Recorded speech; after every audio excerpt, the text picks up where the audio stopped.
Bi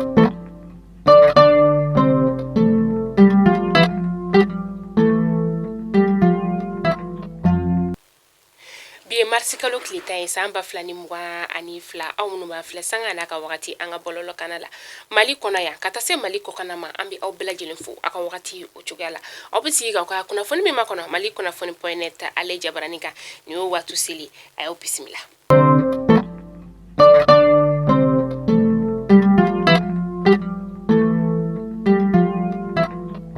Kunnafoni daminɛla sifin dɔw olu kɔni bɔra Senegalikaw ka jamana o kɔnɔna la min n'a ma bɛ t'i jɔ maa 18 bɔɲɔngo la nka u sera Kidirakaw ani Dibolikaw fɛ yen wagati min na sa Wolofaw ka jamana ɲɛma olu kɔni y'a yira k'a fɔ u ye maa saba bɔ ni maa ninnu na ka sababuya kɛ ko sira tɛ Mali ale ni Senegal ni ɲɔgɔn cɛ nka Ala ni Dibolikaw olu ka cɛsiri la sa maa 15 tɔ ninnu kɔni olu sera ni ka boli u ye olu kɔni ni ka u lakana a kɔnɔna la sa u kɔni y'u dororo fo ka se Diboli u selen Diboli sa an ka taamakɛla maa saba u kɔni fana farala u kan k'u kɛ maa 17 ye u bisimilayala an ka Faba gouverneur o fɛ ka taa se maire ani préfet ani dugutigiw olu ma u ye kunbɛliba kɛ ni ka u bisimila o kɔfɛ tuguni sa ni maa ninnu u bɛna u kunda Kayi kan ka taama ni ka se Kayi u bɛ bisimila yen nɔ n'u bɔra Kayi u bɛ sɔrɔ ka u kunda an ka Faba o kɔnɔna kan fɛn bɛɛ lajɛlen bilala ni maa ninnu ka bolo kan walasa u ka taama u bɛ se ka kɛ hɛrɛ ani baden na cogoya min na Rebeka Dambele ale tun bɛ nin yɔrɔ kofɔlen na ale de ye nin kunnafoni ninnu ni ka a ci an ma. Jamana ale ye jɔyɔrɔ fɔlɔ o sɔrɔ kɔri sɛnɛni la Afrique jamana o kɔnɔna la jamana min tugura la sa o de ye Benin Côte d'Ivoire fo ka taa se Burkina Faso ma an ka kɔri sɛnɛbaw olu y'a yira k'a fɔ ko ɲinan kɔni u bɛna dɔ fara kɔri sɛnɛtaw kan ka kɛ ni salon ta ye. Ambita Mopti natara Mopti ama kunda Sofara kan marsi kalo tile 8 san 2022 ani fila Sofara sugu kɔni tasuma donna ale la ni ka jeni tasuma in yɛrɛ sɔrɔ la fɛn min fɛ sa o de ye dibisotigi dɔ ale ka dibiso de ye tasuma ko in ni ka a lawuli nka Ala ni dugulama olu ka cɛsiri sa tasuma in ale ma se ka tiɲɛniba kɛ ka sababuya kɛ maa kɔni ma bɔnɛ ani na nka bololaminɛn caman olu kɔni tiɲɛna. Camacɛ fanga jamana ɲɛma n'o ye Colonel Asimi Goita ye u kɔni ye sɛbɛnfura ni ka o bɔ kunu sɛbɛnfura in yɛrɛ bolila fɛn min kan sa o de ye Mauritaniens ka maa minnu tununa an ka jamana o kɔnɔna la a yirala k'a fɔ ko Colonel Asimi Goita ale ni Mauritaniens ka jamana ɲɛma ni ale ye Mohamed Ould Ghazouani u kɔni ye ɲɔgɔn kuma ɲɔgɔnya nɛgɛjuru sira o la min ni a yirala k'a fɔ an ka jamana ɲɛma fɛ n'o ye Colonel Asimi Goita ye ko maa minnu ni u tununa an ka jamana o kɔnɔna la ko sɛgɛsɛgɛliw kɔni bɛna bila sen kan walasa ka se k'a dɔn fɛn min kɛra nin ko in ale sababu ye nka k'a kɔni b'a dɔn k'a fɔ an ka finitigilakaw ni o y'an ka wolomasiri tabaw ye k'olu kɔni nɔ tɛ nin ko in na k'a sababuya kɛ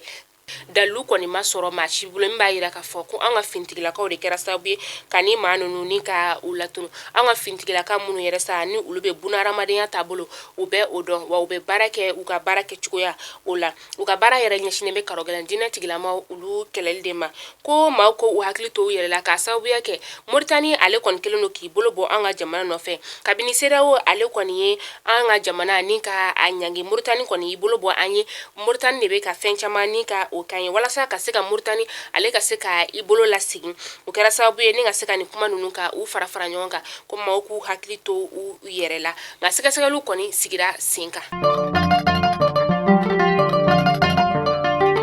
Finitigilakaw ka état major général la ni ale kɔni ye sɛbɛnfura ni ka o bɔ kunu marsi kalo tile 9 san 2022 ani fila k'a fɔ ko u kɔni tɛgɛ da karɔgɛlɛn diinɛ tigilamaw olu kan kelen ka tɛgɛ da u kan sa u ka maramafɛnw u ye o minɛw la ani u ka jandala maa 5 u ye tɛgɛ da olu fana kan.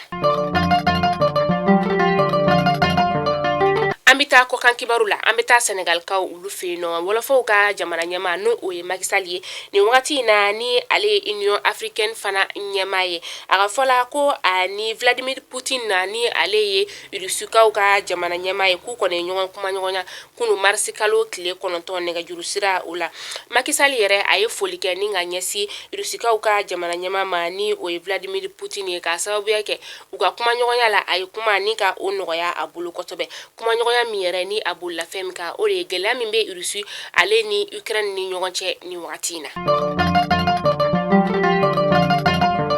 Kunnafoni datugula an bɛ taa Gabɔ an bɛ se ka fɔ nin wagati in na Gabɔkaw bɛ fɔ ko tare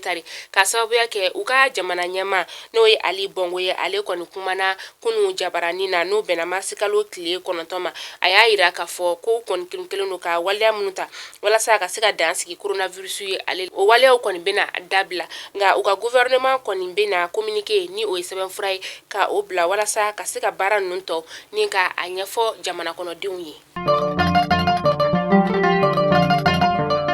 Mali kunnafoni jabarani na jabaw kunnafoni damanan tun bi an bolokɔrɔ bi ni k'a da aw kelenkelenna bɛɛ lajɛlen kulo kan o de tun ye nin hakili la aw ye faamuyali sɔrɔ an ka bi kunnafoniw na n'Ala man ka jɔnya joona an bɛ ɲɔgɔn sɔrɔ sini inshallah kunnafoni kuraw olu kɛnɛ kan an b'a fɔ an balima maliyɛnw ye k'a fɔ Mauritaniens ye k'a fɔ Mali ni Mauritanie an bɛɛ ye jamana kelen de sigikafɔ o de bɛ fɛn bɛɛ lajɛlen o bɛ o ɲa wa ka fila k'a fɔ tuguni sa bɛɛ ka i hakili to i yɛrɛ la ka sababuya kɛ nin bɛ kɛ waleya min ni a dabɔra kama de walasa ka se ka Mali ni Mauritanie ni ka olu kɔdon ɲɔgɔn na nka n b'a dɔn ni Ala sɔnna ma sigikafɔ olu bɛna ko ni ka a nɔgɔya ka sababuya kɛ Mali ni Mauritanie an bɛɛ lajɛlen de ye kelen ye aw k'an bɛn diɲɛ waati wɛrɛ.